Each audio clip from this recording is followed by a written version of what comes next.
बालाघाट जिले में चल रहे अंतर्राज्यीय सट्टे के अवैध कारोबार में पिछले कुछ दिनों से जारी कार्रवाई पर बयानबाजी करने से बालाघाट पुलिस अब तक बसती नजर आ रही थी। जहां इस मामले में चुप्पी साधे पुलिस अधिकारियों ने शनिवार को कोतवाली थाने में एक पत्रकार वार्ता का आयोजन कर इस पूरे मामले में अपनी चुप्पी तोड़ी, लेकिन इस मामले में खुलकर बयान देने से वे बसते हुए नजर आए। हालांकि आयोजित इस पत्रकार वार्ता में नगर पुलिस निरीक्षक अंजुल एंग मिश्रा ने स्वीकार किया कि बालाघाट में अवैध तौर पर चलाए जा रहे सट्टे के कारोबार में कुछ आरोपी खेल जगत तो कुछ आरोपी राजनीतिक पार्टियों से जुड़े हुए हैं।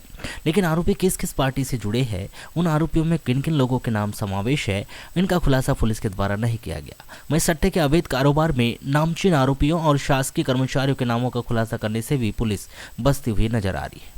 प्रांजल जैन के द्वारा जिन लोगों के विरुद्ध भी नाम बताए गए हैं उनके विरुद्ध हमने कार्रवाई शुरू कर दी है और आगे आप लोग को जानकारी मिलेगी। कुछ राजनीतिक पार्टी से भी बिलोंग करते सर? लगभग सभी प्रकार के लोगों की जानकारी मिली है। कुछ खेल से जुड़े हुए लोग हैं, कुछ राजनीतिक पार्टी, कुछ शासकीय कर्मचारी हैं। तो जो भी है उनका नाम हमने अपनी जानकारी में लिया है और उनके विरुद्ध।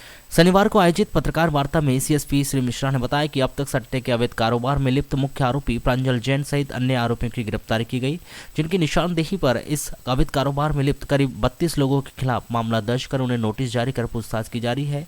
वहीं लक्की बोपचे, सोनू किरतानी और पवन सहित अन्य आरोपी फरार है, जिनकी जल्द ही गिरफ्तारी किए जाने की बात सीएसपी मिश्रा के द्वारा कही गई। इसमें अपराध क्रमांक 490/22 पंजीबद्ध करके जो इस खेल में संलिप्त बुकीज थे और जो खेलने वाले थे, लगभग सभी के विरुद्ध हमने नोटिस जारी करके उनको पूछताछ के लिए बुलाया है। जो मुख्य आरोपी थे उनको गिरफ्तार करके उनसे भी पूछताछ की है। तो जिले भर में जो नेक्सस सामने आया सबको हम जानकारी इकट्ठा कर रहे हैं और हमने की भी है और सभी को नोटिस जारी करके उनसे पूछताछ कर रहे हैं और बृहद स्तर पर इसमें पुलिस अधीक्षक महोदय के निर्देश पर कार्रवाई की जा रही है, जिससे भविष्य में इस प्रकार से किसी भी कारोबार पर रोक लगाई जा सके। जो इसमें मुख्य आरोपी है प्रांजल जैन, वो लगभग पिछले 3-4 सालों से सट्टे का काम कर रहा था। उसके साथ और भी साथियों के नाम भी आए हैं जिनको हम लोगों ने नोटिस जारी किया है। ये सभी मिलकर कभी अलग अलग होकर कभी मिलकर साथ में काम कर रहे हैं। कुछ लोगों को सर्टिफाइड किया है नोटिस लगभग अभी हम लोगों ने 32 लोगों को जारी किया है, सबको मिला।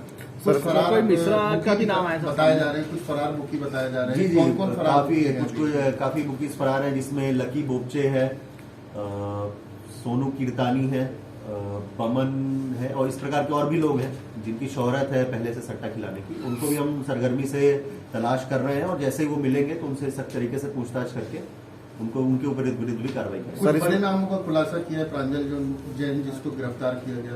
बताया जा रहा है कि सट्टे के इस अवैध कारोबार में लिप्त आरोपियों के तार गोंदिया और नागपुर से भी जुड़े हुए हैं। जहां बालाघाट में सट्टे कारोबार मुख्य आरोपी प्रांजल जैन तो वहीं गोंदिया का मुख्य आरोपी अंकित मेंढे बताया गया है। एक जानकारी के अनुसार आरोपियों ने पहले तो आईपीएल से सट्टे खिलाने की शुरुआत की थी, लेकिन धीरे धीरे आरोपियों के द्वारा लगभग सभी मैचों में सट्टा लगाने का अवैध कारोबार शुरू कर दिया गया, जिसके तार बालाघाट से गोंदिया और गोंदिया से नागपुर तक जुड़े हुए हैं। शुरुआत तो इन्होंने आईपीएल से की थी, बट धीरे धीरे करके जितने भी क्रिकेट मैचेस होते थे इस प्रकार के सभी में ये लोग बेट्स लगवाने लगे थे। जो इनके परमानेंट ग्राहक थे, चाहे कोई भी मैच हो, बिग बैश हो, आईपीएल हो, वर्ल्ड कप हो, इनफैक्ट छोटी मोटी लीग भी जिनका ऑनलाइन इनको जानकारी मिलती थी उसमें भी ये सट्टे का काम करते थे। किस तरह से इनकी लिंक हो रहती थी? ये सभी इनका लिंक जो है मुख्य रूप से हमें गोंदिया और नागपुर तरफ से समझ में आया। जब इनसे ऊपर का काम इनसे हो जाता था तो ये गोंदिया और नागपुर शेष राशि को रिफर कर देते थे, वहाँ उनसे सपोर्ट लेकर यहाँ काम करते थे। यहाँ कोई बुकिंग मतलब की होती थी, बुकिंग जो ऐसा कोई पर्टिकुलर नाम आया वो सामने जिनके माध्यम से ये पूरे चैनल जुड़ी हुई।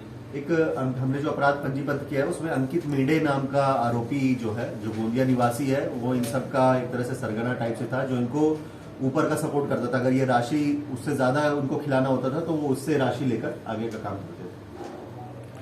सट्टे के इस अवैध कारोबार में भले ही पुलिस ने अपनी चुप्पी तोड़ दी, लेकिन अब भी ऐसे कई नाम हैं जिसे उगलने में पुलिस अब भी बसते हुए नजर आ रही है।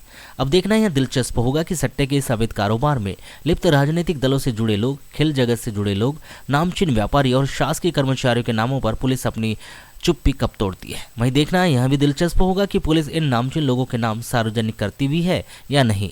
बहरहाल पुलिस के द्वारा इस मामले में आगे क्या कार्रवाई की जाती है और आगे क्या क्या खुलासे किए जाते हैं, यह तो आने वाला वक्त ही बताएगा।